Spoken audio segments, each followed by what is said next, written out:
Bismillah ar-Rahman ar-Rahim.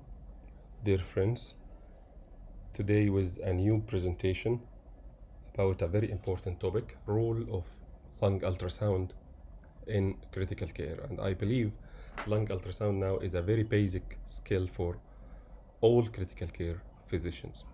So during this presentation, we are going to discuss the basic principles behind the ultrasound.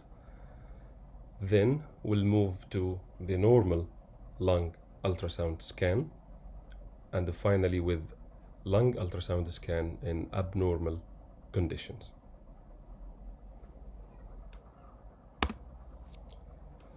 Why is lung ultrasound important in ICU patients? Because, as you know, the lung ultrasound is bedside machine, and the scan could be done quickly and easily in most ICU patients.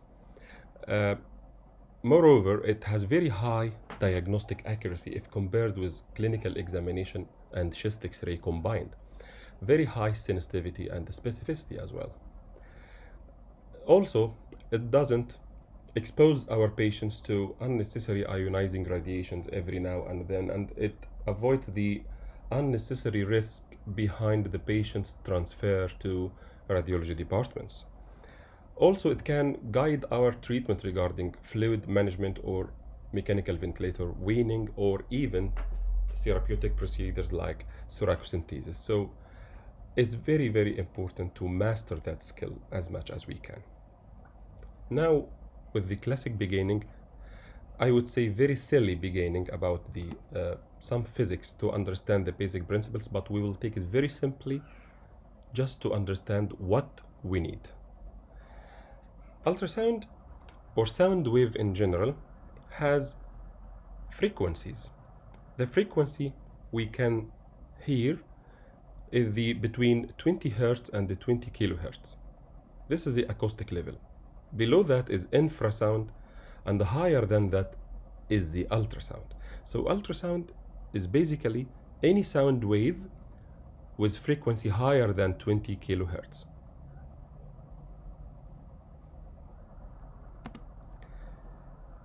All sound waves have two major components: frequency and wavelengths. Frequency is the number of waves per 1 second. So this is high frequency sound wave, this is low frequency sound wave.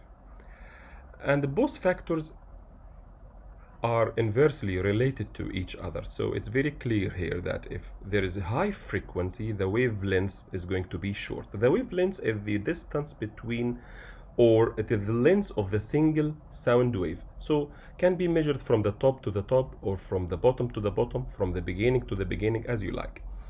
But if we have high frequency sound waves, the wavelength is going to be short. If we have low frequency, the wavelength is going to be long. The practical application behind this, to understand the types of probes in the ultrasound machine. We have one probe with very high frequency, too many waves, which means it will give you very nice resolution. But its wavelength is short, which means it can penetrate the body for short distance. So it's very nice at looking at superficial structures only. This is the linear probe, which we use mostly to insert central lines or arterial lines or whatever. So it has very high frequency, but the maximum depth is only 6 centimeters. It can't see deep structures. The second probe has lower frequency, but longer wavelengths. So it can penetrate to deeper tissues and can see deeper structures nicely if compared with the linear one. This is the curvilinear probe. As you notice, the frequency is much less than the first linear probe, but the depth is 30 centimeters. So each probe has its own advantages and disadvantages. This one gives you the better resolution and seeing superficial structures. This one gives you seeing at deeper structures, but the resolution is not like the linear one. Now we know the types of probes and the basics behind that. How does the ultrasound machine work? How the image is created? Let's see that. Simply electric current from the machine to the probe. In the probe, there are some crystals which vibrate and transforming the electric energy to sound energy, which travels to the target, hitting the target and reflected back to the probe, and then transformed again to electric current, which is somehow translated as an image on the screen. So it depends on the reflection after hitting the target. The reflection is the image. Good reflection, good image. Bad reflection means bad image. So now we need to discuss more about this reflection. The reflection depends on what's called acoustic impedance. Acoustic impedance is the ability of a medium to resist the ultrasound wave. So the higher the acoustic impedance, the higher the reflection will be. And the opposite is correct. So this is the famous example for that. If the probe transmitting ultrasound waves, and this is the boundary between two media, like air and our body, for example. If the two media have very different acoustic impedance, so this boundary will be very resistive to the ultrasound wave and will reflect most of the wave, like this. So air is very bad conductor to the ultrasound waves, and it doesn't give a chance for ultrasound wave to go through it inside our body. That's why we put jelly during the ultrasound scan, because the acoustic impedance of the jelly is very close to the acoustic impedance of the water inside our cells.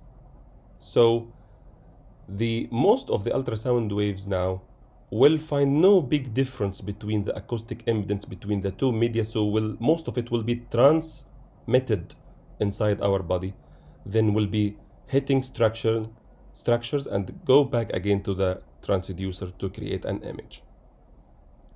Now we know the basics behind putting jelly during the study. So this is the example of the jelly. No big difference between the two media, so most of the ultrasound wave will be transmitted with minimal reflection inside and transmitted inside the body. With big difference between acoustic impedance between two media, like air and our body, most of the ultrasound wave will be reflected and the minimal ultrasound wave will be transmitted with poor quality image. So jelly is important, and make sure there is no air bubbles between the probe and the body.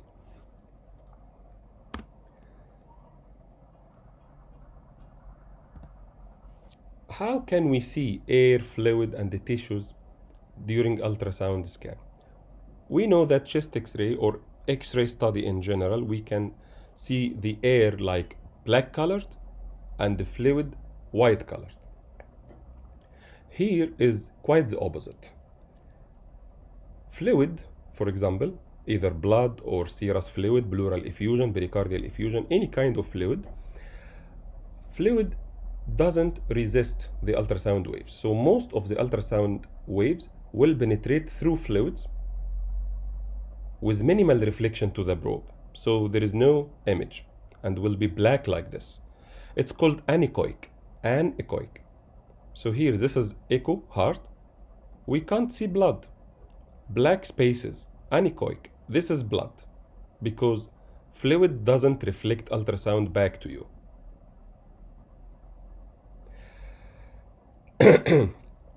For tissues, it depends on the degree of the reflection they will do. The higher the reflection, the brighter it will be on the screen.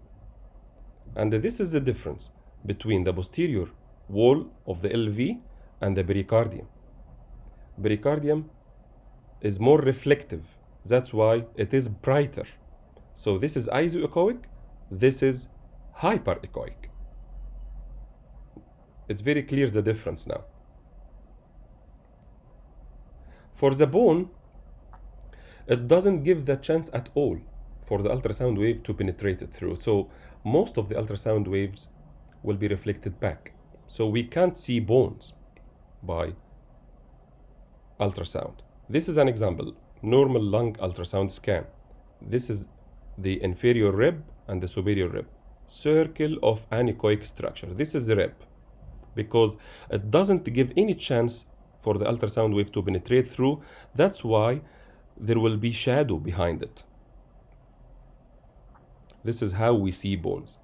For the air, as we mentioned before, air is the enemy of ultrasound. It doesn't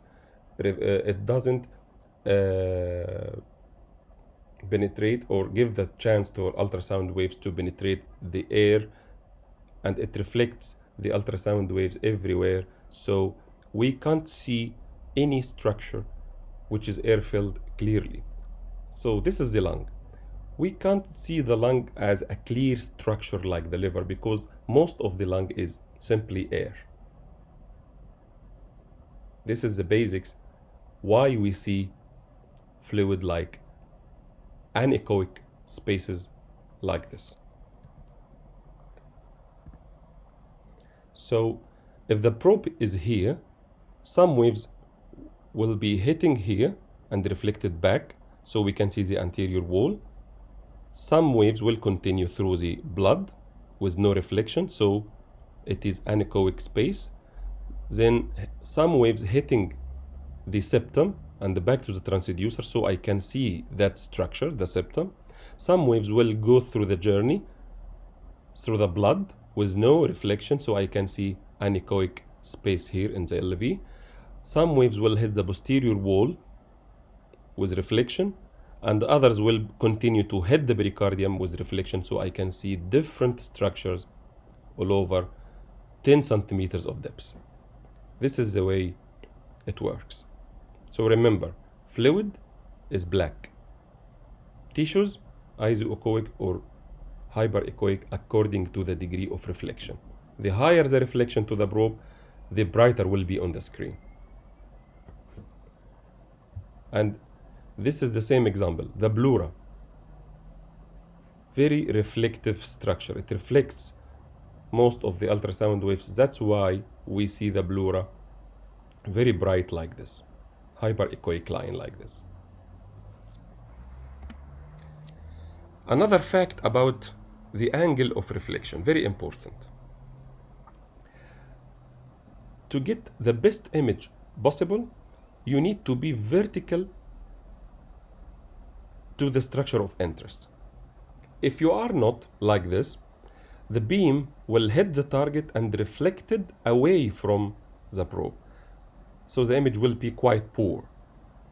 So we need to manipulate the probe by tilting or rocking just to make sure that the ultrasound beam is vertical to the structure of interest. Hit it and will be back to the transducer, and we'll get the nice picture like this. So we need to understand how can we move the probe, by rotation or tilting or rocking. So it's quite important to make the probe perpendicular exactly to the structure of interest if you need to get the best image possible during the scan.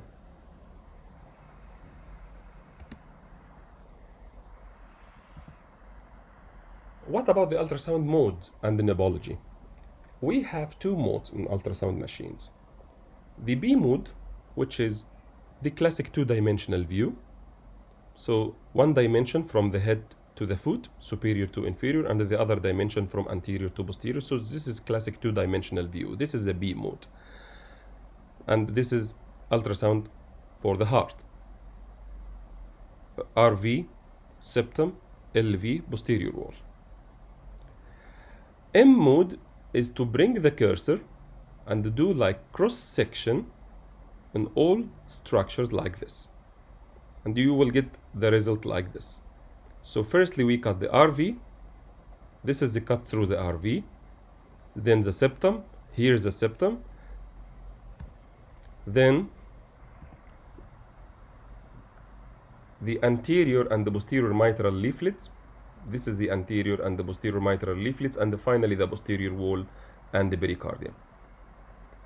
This is the M mode, cross-sectional images, very important, and we can get very valuable information through using M mode. Nopology, what we can do in the ultrasound machine to improve our image, simply. So here we have 3 factors: depth, focus, and the gain. Depth means to adjust how deep you want to see. This example, we have the echo heart to the depth of 15 centimeters. And you can increase this to 20, 25, or decrease it to 10 as you like, according to this structure of interest, to be centralized in front of you. So this is the depth. The focus is this yellow mark, which can be moved upwards or downwards, and the ultrasound machine will do its best to improve the image at that level of interest. This is the focus. The third option is the gain. Gain is simply the brightness, to increase or decrease the brightness. So this is too high gain, very bright. This is too low gain. So we can adjust all 3 factors to get the best possible image in front of us.